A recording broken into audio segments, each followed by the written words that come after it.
Welcome back to our final plenary session for the day. This final session is entitled Building a More Equitable Financial System. In recent weeks and months, we have seen large pledges of capital and investment from large corporations taking action on racial equity. Just last week, the 200 plus largest corporations participating in the Business Roundtable issued a report pledging substantial commitment of capital for CDFIs that are Black-led and or serving Black communities, and Latino-led and or serving Latino communities, and advocated for an increased appropriation of up to $1 billion to the CDFI fund. How these commitments move to action and how these pledges are structured will make a big difference to how well CDFIs and MDIs can make the most of these investments to grow and scale their work and to improve and increase their impact in their communities. In this closing session, we're going to be talking about how to move towards action. Panelists are going to share their perspectives drawn from decades in the CDFI field to consider how we can best respond to optimize these commitments and grow and scale our work in underserved communities. First up, I'd like to introduce Maurice Jones. Maurice is the CEO of LISC, leading national CDFI and a great partner of Inclusiv. Maurice, I'd like to ask you to share your thoughts on these commitments, what this means for the CDFI field, and how LISC is moving these kinds of commitments to action. Thanks, Cathie. Nice to be with you. Nice to be with the whole Inclusiv family, if you will. And I hope that everybody is staying well and healthy and sane most days in what is a crazy world we're in. Look, my view on, we're in a moment right now. We're in a moment when people understand that if we're really going to have a chance at broadly shared prosperity, we have to be more inclusive in what we believe is the financial system serving people, places, and organizations in the country. And so thus you're now getting quite a bit of interest, particularly from the private sector, in investing in communities of color, in organizations whose primary mission is serving communities of color, in organizations who have shown a track record of delivering. That has catapulted CDFIs to the mainstream agenda priority for policymakers in the public and private sector. And so thus you've got the Business Roundtable announcing a huge initiative in racial equity and centering CDFIs in the midst of it. In our case, and I think Bill Bynum mentioned, I know Pearl's with us on this panel, but I think Bill mentioned Netflix, an entity that we had done no business with up until this year, now has invested money with hope, and also came to us and made a $25 million investment in a fund exclusively designed to provide capital to Black-led financial institutions, MDIs and CDFIs. And we're going to formally announce this fund tomorrow. But guess what? Following Netflix, Costco and Square have also signed on, and we've got a half dozen others. A $25 million seed fund is actually going to turn into a $250 million fund for Black-led CDFIs and MDIs. And we're going to use it to make deposits, yes, but we think deposits are going to be 10, 15, 20% at most. We want to use this money to help these institutions generate revenue. And so we're going to use it for bridge financings. We want to do co-investments. We want to do participations. We want to do deposits. I'll be able at a later time to give you a fuller sort of sense of the products. But what we want to do is take a fund and partner with these entities and hopefully invest in revenue generating projects for the enterprises. I think this is the tip of the iceberg. I think we're in a moment now where people understand the power of community development, credit unions, and loan funds and others like no other time. And I think we've got to be bold and big in our ask on behalf of these organizations. So a long-winded way of answering your question, and I hope I answered it. Well, I know that you're going to be launching some more of the details of the fund tomorrow, and I think you were sketching out some of the big picture pieces that you'll be doing. But I wonder if you could share a little bit about how should some of the folks, we have a registration, we have about 600 folks registered for the conference. We have a huge percentage of those folks who are leading African-American credit unions, who are, leaders of color, who are, doing this work as CDFIs. How can they best plug into some of these opportunities? Yeah, well, so two things. We are going to launch formally tomorrow. We've got a webinar, and that will be the first webinar. What I'd like to do, Cathie, is come back and hold a webinar just for your members. So we can actually go through and in detail explain to you what this fund aspires to do. And so we can actually get closer aligned and more in partnership with what you need it to do. In the interim, though, you can email me, and I know this is dangerous, mjones@lisc.org, to make sure you get on our list, because we've got a whole team that's devoted to launching this fund and to making sure that we have a complete inventory of all of the Black-led credit unions, all of the Black-led banks, all of the Black-led CDFIs across the country. I want to add that we're just starting with the Black Economic Development Fund. What we want to do is to actually evolve, refine from there to a fund that will actually be eligible for all CDFI credit unions and banks. So stay tuned on that. But this is a great start for us. In the interim, the thing to do is to email me to make sure I've got you on our list so I can put that in our team's hands, and stay tuned. We'll be doing multiple webinars. The one tomorrow is actually for investors because we're actually trying to build even more money in the fund. And then we will subsequently have one for banks and for credit unions and for others. That's terrific. That's a great opportunity. And I see that that email has already made its way into the chat. So you'll be hearing from a number of our folks. I better delete some of my emails so I'll have enough room. Well, seriously, bring it on. That's wonderful. And I know we'll certainly, as far as Inclusiv goes, we will take you up on that offer and work together with you to put a really great webinar together. Because I look forward to that. Let me just tell a couple more details. So here's the deal.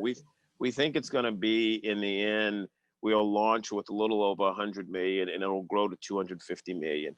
The fund looks like it's going to be between a 6-year and 8-year fund. And so the funds will be deposits and then loans, term loans mostly, that will be 3 and 5 years, no greater than 5 years right now because of the term of the entire fund. Now, the hope, of course, is that the investors are so pleased with this, and that the folks benefiting from the fund are so pleased that we can revolve this and make it longer. But that's the goal. And so, in addition to deposits, as I say, we'll probably have participations and co-investments in pre-development, development, construction, those kinds of loans. So housing and facilities will more likely than not be the places that we will be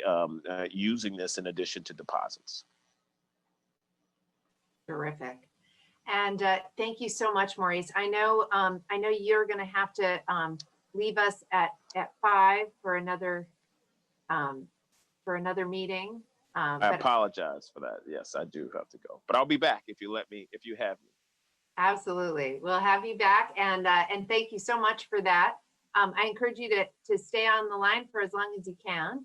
I'm now going to turn to our other panelists. I'm going to introduce all 3 of our other panelists and then start a conversation about how some of the ways we think CDFIs can best take advantage of this moment.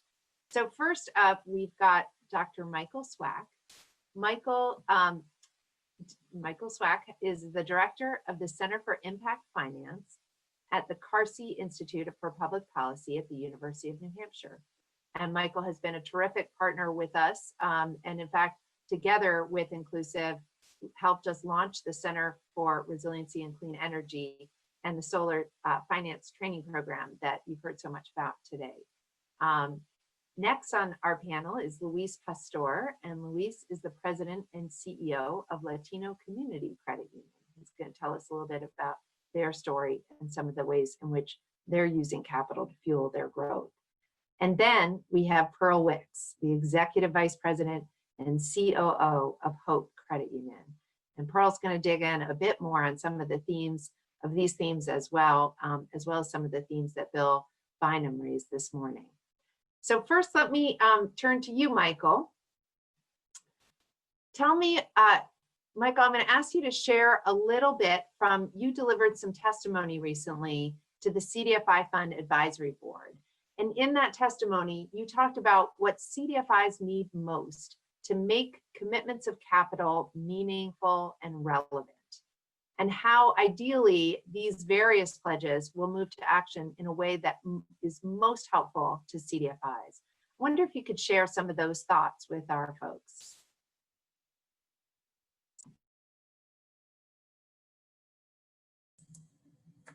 Cathie, wanted to thank you and Inclusiv for inviting me. And as you know, we have been a longtime partner going back many years to working with Cliff Rosenthal when you were the National Federation of Community Development Credit Unions. So it's a pleasure to be here, and thank you for the invitation. You know, when I was asked by the CDFI Fund, what came to mind is, what if I had 3 wishes? You know, a genie came out and said, 3 wishes for the CDFI field, what would they be? And I thought about that a little bit, and I think one of the challenges we have is, how can we look at creating some field-based solutions as opposed to just individual solutions for CDFIs? What we know over the 35 plus years that CDFIs have been around is that CDFIs really are much more, I would say, progressive than banks in how they distribute resources. And CDFIs really do a good job of targeting underserved neighborhoods and borrowers, and serve borrowers that aren't served by conventional lenders and financial markets. And they do it well. The report we did several years back showed that during the Great Recession, CDFIs actually did pretty well, while banks tanked. And you know, banks got bailed out and CDFIs kept going.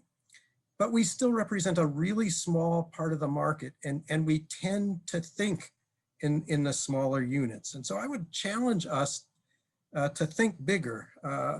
If the Business Roundtable is going to put $1 billion into our sector, how can we maximize that? How can we create an efficient response rather than it being parceled out in small amounts that will help at the margins for many CDFIs, but may not really create some real benefit for the field, some long-term solutions?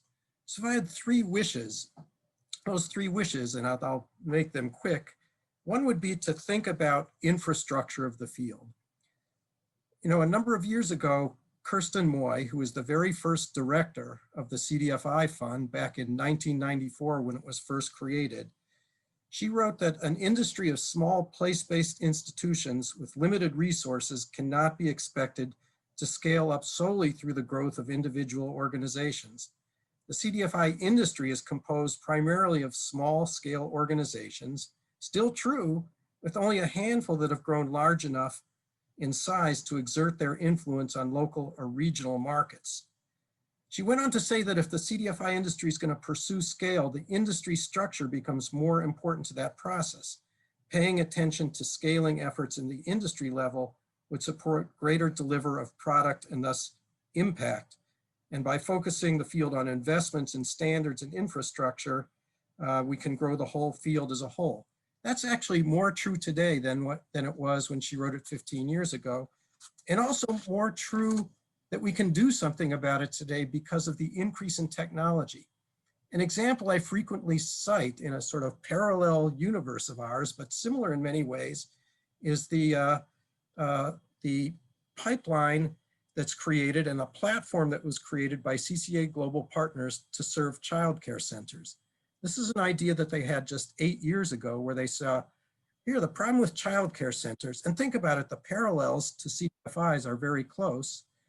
The problem with childcare centers is they have people running them who are really good at childcare. What they're not so good at is going through audits, developing documentation, HR. They tend to be small operations.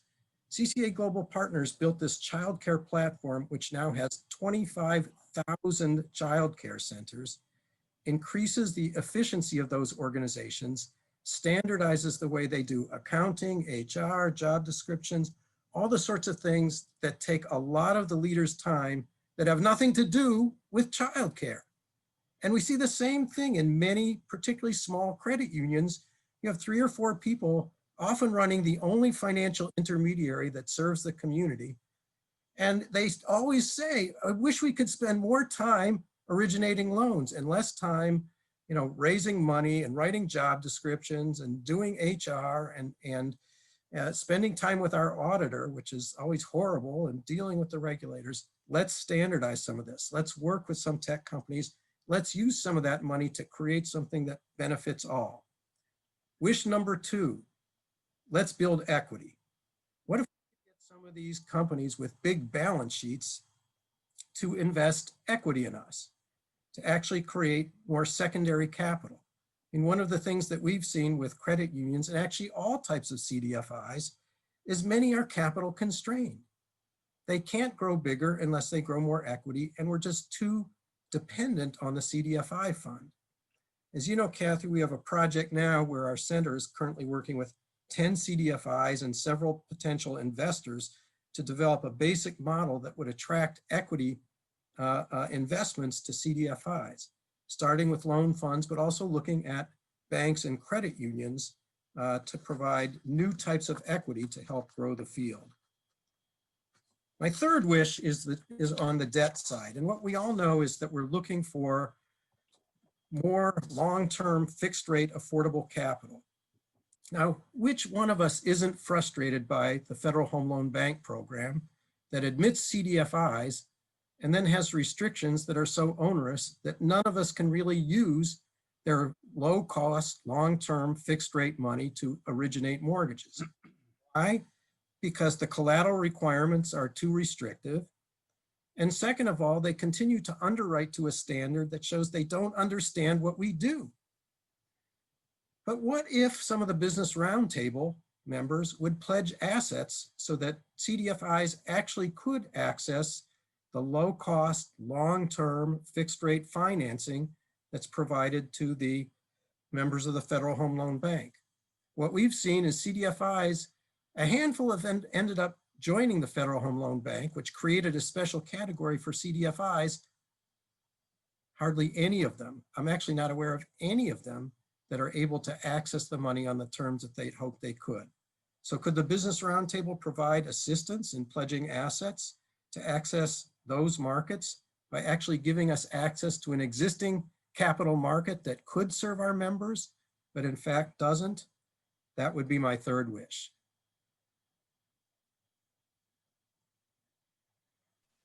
Thank you, Michael. And I hope that genie in the bottle does come out and help us with some of these wishes. And now we should talk with Louise and Pearl, who I'm sure both have wishes of their own. Louise, I'd like to turn to you and have you talk a little bit about, Latino Community Credit Union. You have had such exponential growth and experience that historically, but you're also amidst the pandemic. It seems, by all accounts, you've shared that your growth is really continuing and maybe even kind of exploding more so. So tell us a little bit about how that's happening, what's fueling it, and kind of where you think capital infusions would most, support and drive forward that growth. Thank you, Cathie. Good afternoon, everybody. And hello from North Carolina. First of all, this is our 20th anniversary. Wanted to create a special year that we will remember forever, and boy, we did it. Nobody's gonna forget our 20th anniversary. And maybe we still have some surprise for next week. Who knows? The reason the credit union we are such in a hurry all the time is our goal is to save lives. It never was to save money. It was never to be a big lender. It was our community, the immigrant community, was attacked every single weekend for carrying money in our pockets. So when you are in the business of saving lives, 2 is better than 1, 5 is better than 2, and 100 is better than 50. So if we need to grow because the more branches, the more members, the more that we can convince everybody that our money is safe. So don't come to my apartment this weekend because you're not gonna get anything. This perception is really, really important. So that's why in 20 years, this is my 20th conference with the Federation Inclusiv, Inclusiv. And I've been there being a credit union on less than $1 million. And I've been there 20 years ago. And I've been there being a credit union with less than $5 million in assets. And I've been there being a credit union with less than $50 million in assets 10 years ago. And I've been there being a credit union with less than $250 million in assets 3 years ago. And now we are, and in 3 years, I would say we're $1 billion credit union. Size is important if you want to save lives. So grow, think big, because if our goal is to impact, and we have this inner wish to help as many people as we can, size matter. There is nothing that you can do being a 100 million credit unions that you cannot do being a 500 million credit union. At the same time, when you grow, you just serve your community. And our community, and mostly in the immigrant community, is a very mixed community. We have members for 137 countries in the world. So this goes beyond being Latino. This goes being an immigrant, being a human being with lack of opportunity. So when we think about, so something that I think we should consider is don't let us divide by the color of our skins. Money is green, and after that, all of us, we are under the same sun, and we should be able to receive and to provide and to work together. I don't understand that money only focus in one community, because poverty doesn't understand about color of skin. Crisis. Every time there has been a crisis, we have grown a lot. 2008, 2009, we doubled in branches and in assets.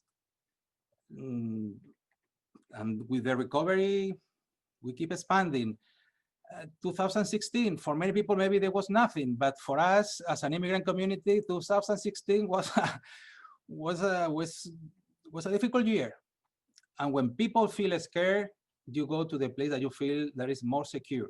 So you go to the place that they're gonna know how to call your name, and you put your money in the place that if something happened to you, you're gonna be able to call and ask for your money, and people we're gonna understand that. So since 2016 to here, we have been growing at average of between 20 and 25% every year, both in deposits and in loans.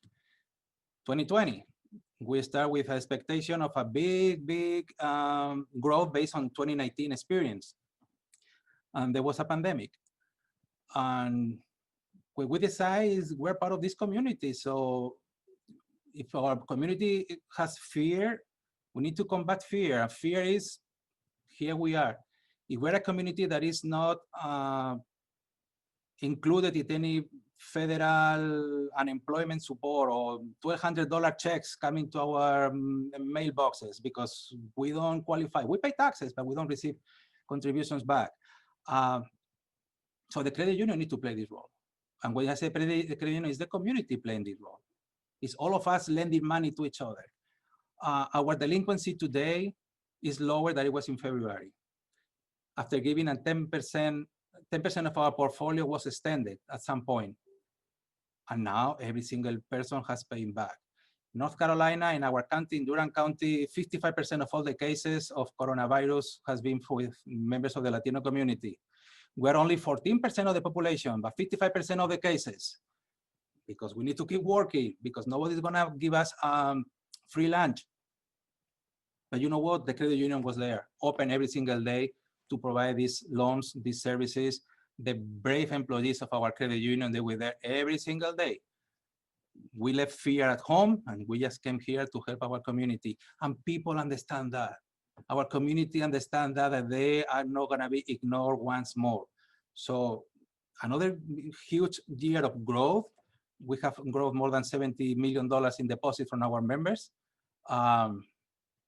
In a moment where the interest rates are not they're not very competitive, and when many people are losing their jobs and not getting unemployment. But every time there is a crisis, you go with the places that you feel are gonna be safe. So that's the strategy you have been playing for all these years. Capital critical for credit unions. Well, for us, we have been applying for public and private funding from the very beginning, because we know that just growing through your retained earnings is really slow. We cannot wait so long.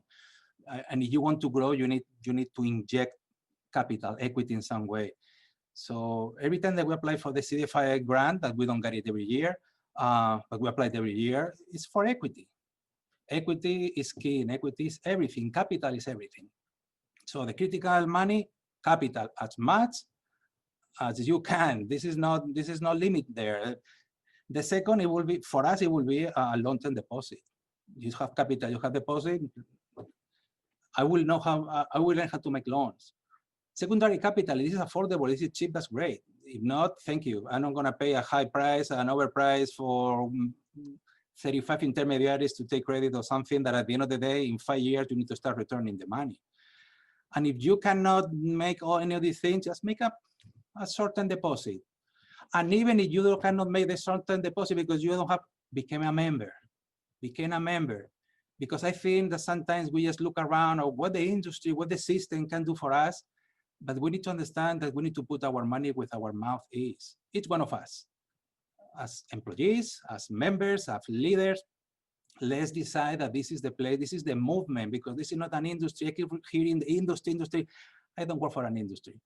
If I want to work for an industry, I will go to some place that pay me more.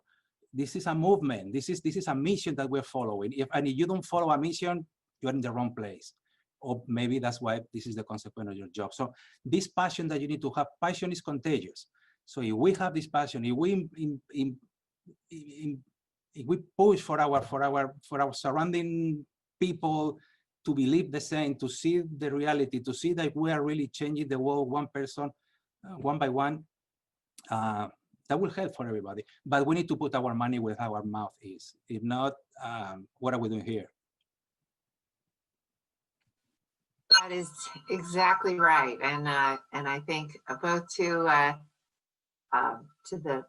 the emphasis on movement and the emphasis on putting our money where our mouth is and really where the need is.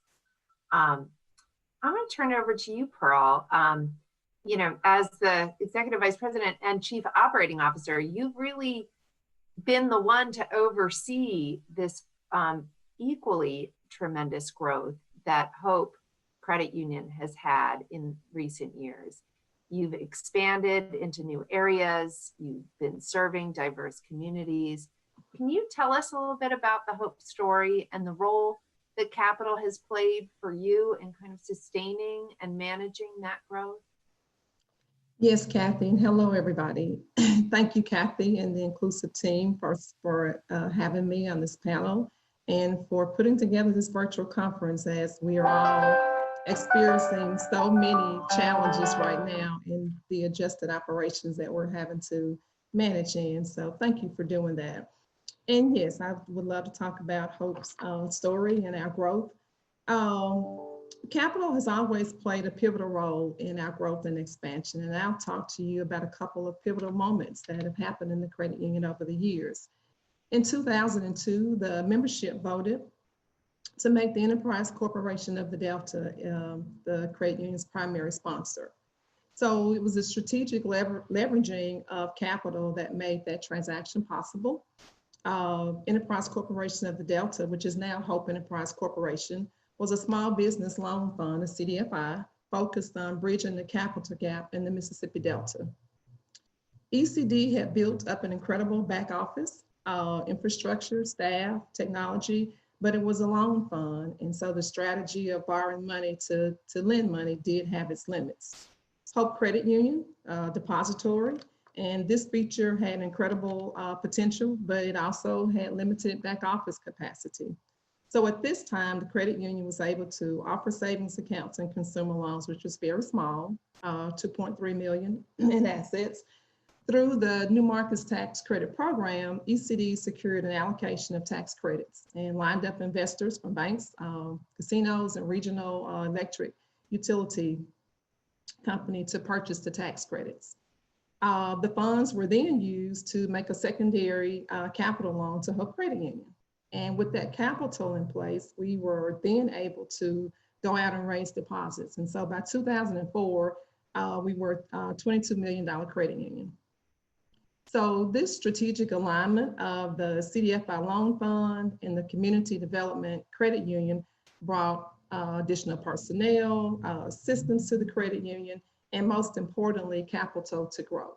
So by 2004, we were able to offer mortgages, ATM cards, and personal checking accounts. Another pivotal moment came right after Hurricane Katrina. Such devastation in the Mississippi, Louisiana Gulf Coast. But Hope was able to attract philanthropic capital through Home Again and was able to rebuild some of the first homes on the Mississippi Gulf Coast, which had to comply with the newly created guidelines since the Katrina. In total, there were about 64 homes that were completely demolished, and they were rebuilt through this program. So the program costs were about $7.5 million. We also were able to pull together two programs. One, the Consumer Recovery Loan Program, and the Power of Hope accounts. Hope provided $2.8 million in very low cost or no cost consumer recovery loans to people in need of funds to really cover personal expenses that they had incurred after the storm or that they needed after the storm, such as food and shelter and clothing. Hope received the grant funds from socially responsible investors, and to secure these loans, approximately 1,000 individuals were assisted with that program. Through the Power of Hope program, Hope received $3 million in grant funds that were directly deposited into disaster recovery accounts of people affected by the storm. Hope provided the accounts, and the funds were provided by Entergy, the electric utility that provides power to the city of New Orleans, in partnership with the Foundation for the Mid-South. And so with that program, a total of 3,500 people were served by opening accounts through that program. And responding to the Great Recession. The structure we had positioned Hope to raise capital, equity, secondary capital, and deposits to facilitate mergers with other credit unions that were facing challenges. And one of the key things about those mergers were that we were able to keep the facilities and keep the rich history that those institutions had started in those communities where they were located. So continuing to serve the community, continuing to serve the people of that community, and enhancing the rich history that was already in those areas. And of course, here we are now, 2020. COVID-19 and all the rest, the story that we will be telling for many years to come. But we find ourselves in a similar situation as we did, and now there's a triple threat, health, economics, and the social and racial unrest. Once again, our structure positioned us to raise resources to meet the moment, and you've heard some of the things talked about. Goldman Sachs actually provided $85 million to purchase SBA PPP loans. And we did this through our loan fund, Hope Enterprise Corporation. And here are some of the stats showing what a difference that program made. Since April, we processed over 7,000 Small Business Administration Paycheck Protection Program applications, which has resulted in us approving over 2,900 loans totaling $85.4 million. Through that, we've supported more than 30,000 employees and their families. The majority of our borrowers are business owned or led by people of color and women, and many have been turned away by traditional lenders, a story that we see and hear all too often. Borrowers included hospitals, historically Black colleges and universities, and nonprofit service providers, and many were sole proprietors. Roughly a third were located in persistent poverty areas. So Hope's average PPP loan size of less than 30,000 and a median amount of roughly 11,000 were substantially lower than other PPP lenders. But this is who we serve. We serve the church, Sardis Missionary Baptist Church in Birmingham, Alabama. In round one, the church has 11 employees, went to one of the largest banks in the country. The bank shared that they could only make a limited number of loans, and the church was turned away. They turned to a regional bank for assistance ahead of round two. The bank told church leaders that the bank could not accept their application for round two. The church, which is in a historically Black community founded in 1884, then applied for assistance at Hope. One of the interesting things about this is the application packet included a scan of a handwritten copy of their Articles of Incorporation from 1884. They had maintained it. We were able to approve the loan, but just think about the struggle that church had to get that loan approved. So that's that's the story of the borrowers that received PPP loans from Hope. We also launched our Transformational Deposit Program, which you've probably heard a lot about, but it was launched earlier this year after recognizing a couple of things. Our cost of funds were nearly 100 basis points higher than others in the credit union industry. So nearly half of our members were unbanked, underbanked upon joining the credit union. So over half of those households have incomes less than $31,000 a year. So when you look at some of the communities and where our branches are located, the deposit potential for the entire community is less than $1.5 million. So we've got to import capital into these areas. We've got to give these areas a way to survive. The transformational deposit is a low-cost deposit, 10 basis points, and we market it to high net worth individuals and corporations to place their idle cash into the credit union and to a share certificate of money market. And that makes a difference. It helps us to loan in these communities that need the funding that we can give them. All of these deposits are then reinvested, as I said, back into our communities, which are majority Black communities. Our membership is approximately 77% Black, and Hope is a minority depository institution. This was the tool that was used to attract the Netflix deposit that you've heard about, and large deposit from other notable corporations. And so to date, we've been able to raise $25 million through this strategy, and we have a goal to raise about $75 million over the next 12 to 15 months. So for minority depositories, this is our moment. It is for our members. We have to tell the story. The tragedy of COVID-19 is one that nobody expected, and we wouldn't wish on anybody. Such was the tragedy with Hurricane Katrina, but we are here, And so we have to let the community know. We have to take advantage of this opportunity to tell our story to lawmakers, to corporations, and to anyone who will listen, so that we can attract resources for our members in these communities that need and deserve them so much. So thank you, Cathie. Wow, thank you, Pearl. And I think, I mean, both your story and that of Latino community, I think you both illustrate some critical components. Some of, part of it, and it goes back to Michael's point, we need to be bold. And there were several moments in which, in your history, as in with Louise's story, you both were bold. You both said, we need to get to this bigger goal. We need to sort of push ourselves, push the envelope. And you both mentioned low cost capital, right? Important that you also recognize that you're not going to get there with these high costs of funds. So I wonder if you could tell us, maybe I'll start with you, Pearl. Give us a little bit of sort of your thoughts on sort of how we could be moving some of these words of commitment to action. What are some explicit, what should we explicitly be asking for as a movement to make sure that that promise and that commitment, particularly to MDIs, can be best realized with the type of capital that's going to be the right type of capital to support the institutions?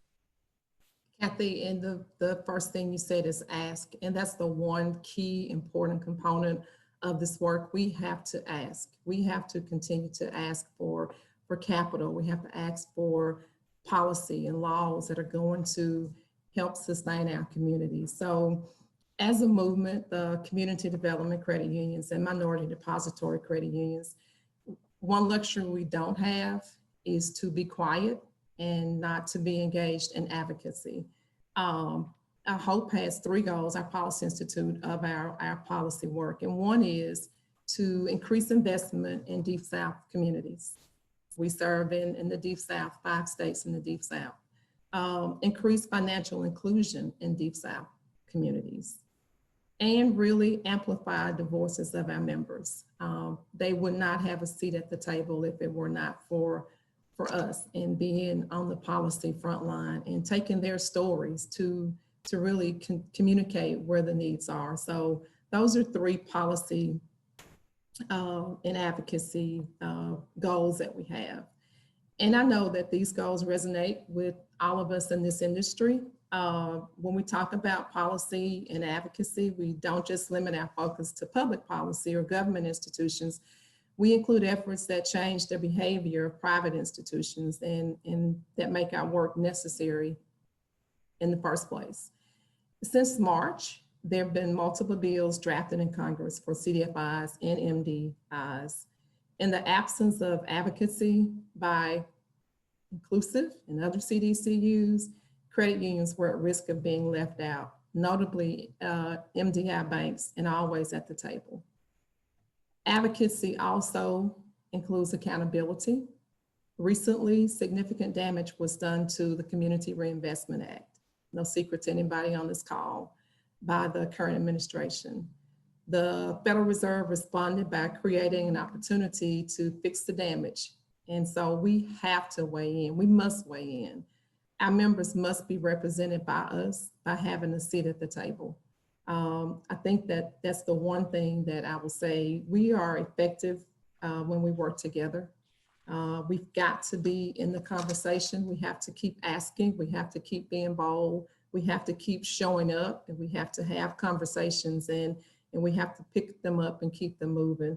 Conversations are taking place that we're not in.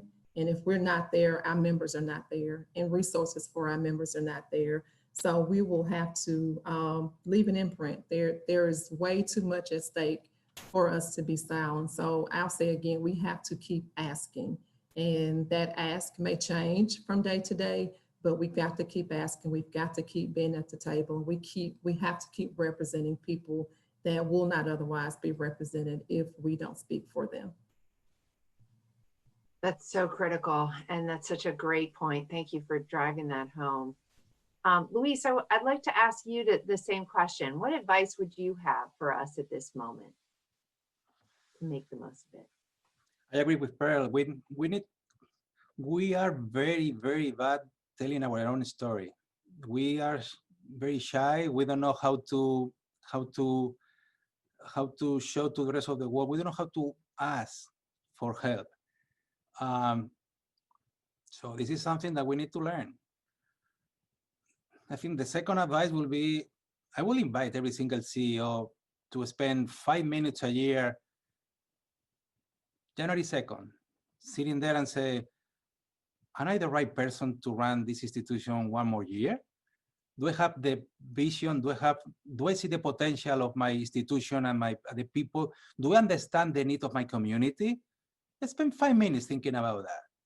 And the answer is, no, I'm gonna do the same the last year. Probably you should start looking for a different job or let somebody else do that. We cannot be the problem. We leaders cannot be the gatekeepers. We cannot be the people with a lack. We cannot think that we are second-tier financial institutions. We cannot accept that the reality that we're living right now, it's okay. We need to break it.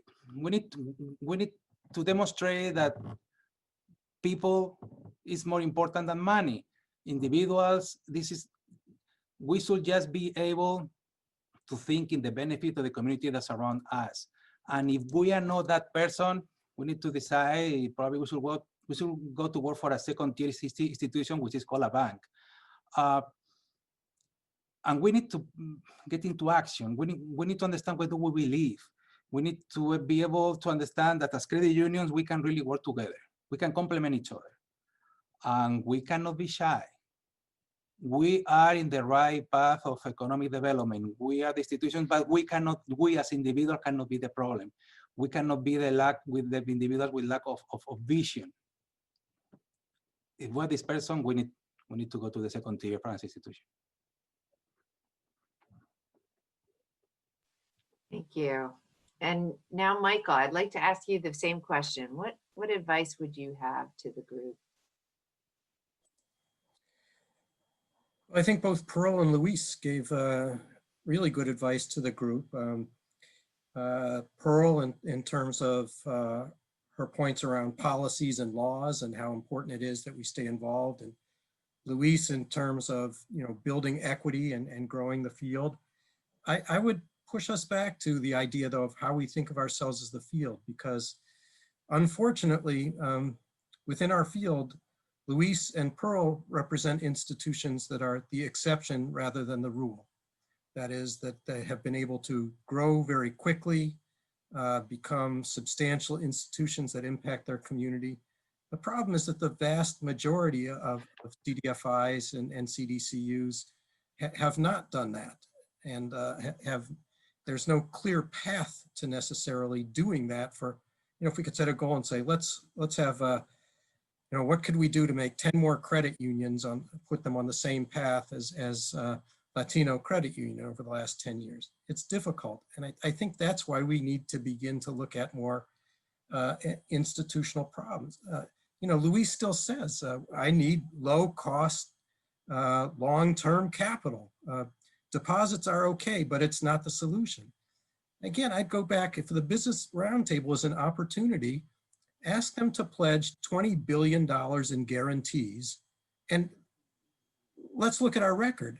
A pledge of $20 billion in guarantees would be cheap because they wouldn't have to make good on much of that at all. And yet it would open up the mainstream capital markets. All these other banks have access to a well-developed capital market that allows them to borrow from the Federal Reserve, allows them to sell loans on the secondary market at really cheap rates. We're still struggling where like every loan is a one-off. So I think, in terms of what Pearl said, the policy and laws, again, the whole thing of opportunity zones, which provide very little opportunity for our communities. A simple change would be to say any opportunity investment has to be co-sponsored by a CDFI. Just say that one sentence change in the current opportunity zone regulations would change the flow of money in a big sort of way, either directly to the CDFI or through projects that would have to be approved by the CDFI and consistent with the CDFI's mission. So I think we need to push on these big picture items that, like getting access to these financial markets, because our track record proves it. There still are too many people who don't know what a CDFI is, who work in finance, even though our track record is terrific. And there's still too much policy that's passed that we focus on, trying to get more for the CDFI fund. Meanwhile, opportunity zones are giving literally billions of dollars of tax credits to create no opportunity in the opportunity zones for the people who need it. So I think we need to focus on the things that'll give us big return. I can't agree more. And I have to say, it makes me think of sort of two things from that I think we've covered at different points today and even yesterday in our business meeting. One thing that was in one of the breakout sessions where Terry Radigan talked a bit through the inclusive finance work and showed how definitively CDFI credit unions are each year after year, are outperforming their peers again and again in earnings, in growth, in lending and deployment. And that's a narrative. Again, this sort of going back to Louise, your point, and Pearl, your point about we have to be able to tell our story. We have to be able to ask. We need to be able to think boldly and be able to kind of draw that capital in. But we're good investments and we're outperforming our peers. The other point I think is just the importance, how important capital is to fuel that growth. So that idea, Michael, I know you've got some fabulous work coming up with you have run a financial innovations roundtable discussion. And I want to make sure that folks on the call are kind of aware of that, because you do some great leadership work in bringing together folks from the capital markets to make sure that they are coming up with those kinds of creative solutions. So I think we have a good agenda item for one of those financial innovations roundtables coming up. So with that, I would like to, I think we've come to the sort of the conclusion of this panel. I know we have, and we're going to have some closing remarks. We have a pre-recorded video coming up, but I do want to bring back and reintroduce our MC, who has navigated today's conference so very well. Pablo Di Filippi is on, and just wanted to see, Pablo, if there's any kind of housekeeping or closing out items we need to cover before we go to our final pre-recorded video of the day. No housekeeping items, but a couple of comments. Michael, you mentioned 20 billion. You have our full attention. So we're actually willing to stay for a few more hours in this conversation. But, just a couple of things that I picked up from everyone's comments. Maurice Jones offered to give us more information about the programs that they're rolling out. That's one of the things that we at Inclusiv will follow up with. That's one of our roles as a network, as your network, to make sure that we follow up and that we make those opportunities available to you all. To Michael's point about the genes, the genie, hopefully conceding you the wishes, we do need that capital. We need more money. We have to think big. To your point, Luis, about poverty not having colors, I think that is the opposite. It's actually poverty has colors. And that's the unfortunate thing. And to you, Pearl, and and Hope, for leading the way, for being such an amazing champions. You are our ambassadors, and we really appreciate the partnership and what we've done together this year. We have a network that has been very engaged in these conversations, And we, again, together, we can do so much more than individually. And that goes back to you, Michael, that we have to think of it as a movement, not as individuals. And with that, we're going to move over to just one more vision statement that we have for you all. Again, thank you, panelists, for this amazing conversation. I loved it. So much energy and so much call to action. And that's what we all want.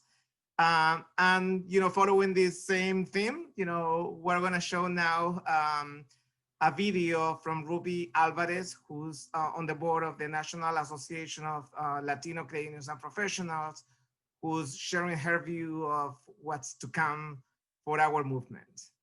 Thank you so much.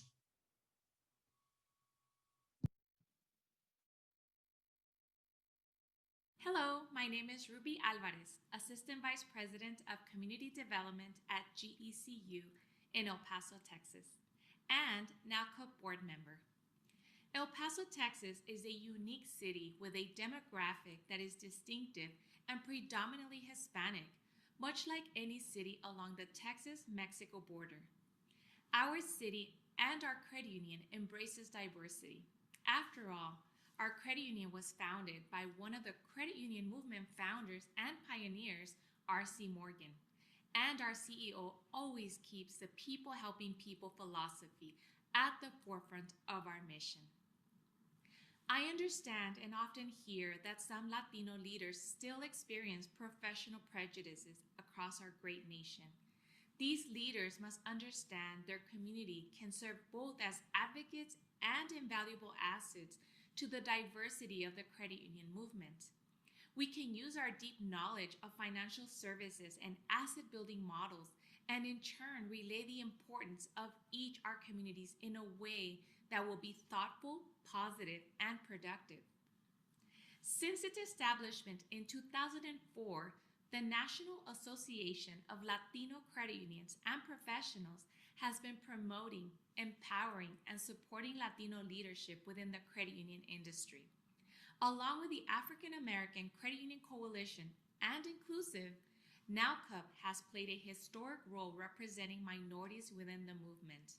We have promoted diversity, equity, and inclusion for a very long time. I would also like to express our recognition and gratitude for the support that Inclusiv has always given us.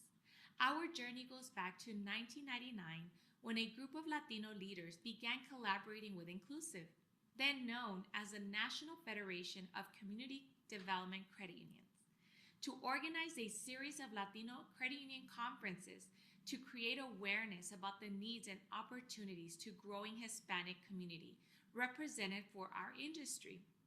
NALCUP was born in 2004 at the Federation's 30th annual meeting and third Latino Credit Union Conference, which took place in Puerto Rico, where we were supposed to be this year, and the rest is history.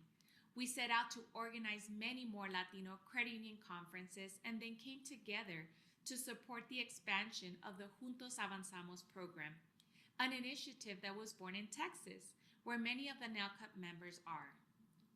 Juntos Avanzamos now has 109 participant credit unions and a presence in 26 states, DC, and Puerto Rico.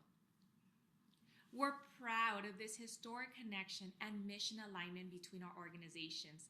We look forward to continue working with all of you to build a more diverse and inclusive movement that truly reflects the changing face of the nation and where everyone, without regards to their race, ethnicity, gender, have access to the opportunities that make this country so unique and great. This new decade will see a more diverse nation than ever. NALCUP is actively working on strategies to cultivate the network of Latino credit union professionals by developing Latino leadership and representation at all levels within the credit union system.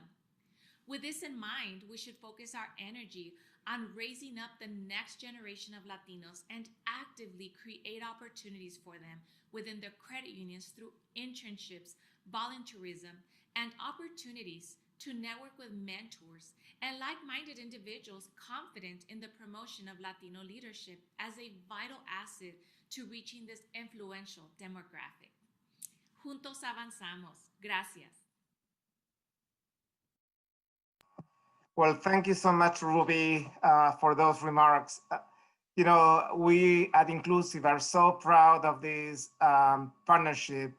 There's so much we can do together, and with Juntos Avanzamos, we've proven that collaboration is such an important part of our DNA and success. Again, I want to thank all the panelists and all the speakers throughout the day. It's been an amazing conversation. Clearly, our work is more important now than ever. You know, we see another hurricane coming down to Louisiana. Gosh, talk about climate change, right? Talk about what we have to do here. You know, this is something that we can just go back to our shops and pretend that nothing else is happening. So this call to action that everyone has been talking about is so important. We feel very energized by this participation, by everyone staying, you know, participating throughout the day. It's been really an amazing experience, and we thank you so much for your interest. I also want to acknowledge a couple of groups. You know, I acknowledge our colleagues from Puerto Rico who have been, you know, participating. Muchas gracias por estar con nosotros, por acompañarnos. I also want to acknowledge our colleagues from the UK. We have a number of colleagues from the UK who have been participating in our conferences for the last 5 years. It's a great partnership where we're learning from each other. And again, I want to thank our exhibitors, our sponsors, City Community Development, CUNA Mutual Group, Prudential Financial, Visa, Soundcost, Credit Union, MGIC, ACUC, and so many other partners that have made this possible for everyone. Cathie, I'm gonna turn it back to you now because, you know, we should talk about 2021. Yes.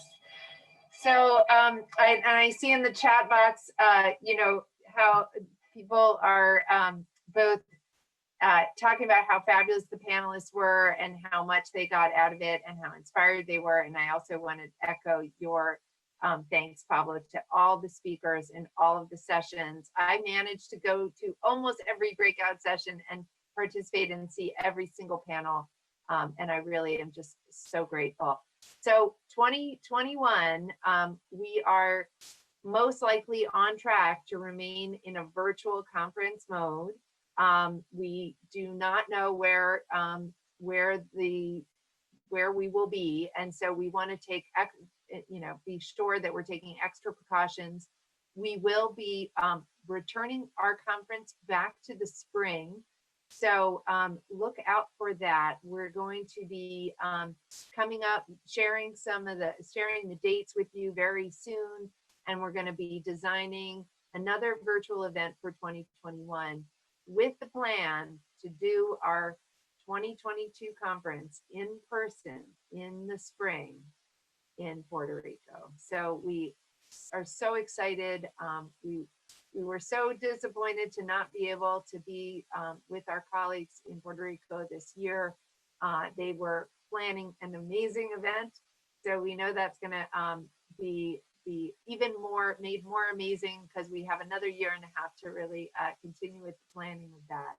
We will be going to Puerto Rico in 2022, and we'll be seeing everybody virtually in the next year. In addition to these, to the virtual annual conference, we of course have done numerous town halls, numerous webinars. You've heard all throughout the day, every one of the topics that was raised. There's opportunity to do much deeper dive training. And now that we've launched our solar finance training program, we have learned how to develop and deliver content remotely in a way that we really hadn't done before. So there's going to be a lot more opportunities for us to be delivering content in a whole range of ways with you all and for you all and from you all. over the next year until we can be together again.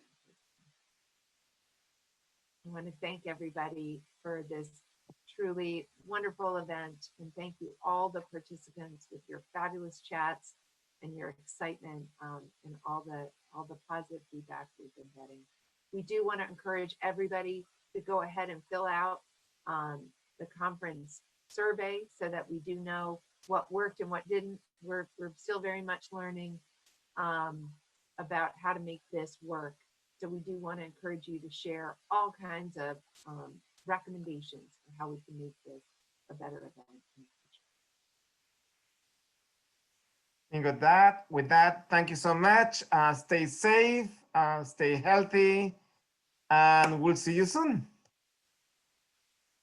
Bye. Bye.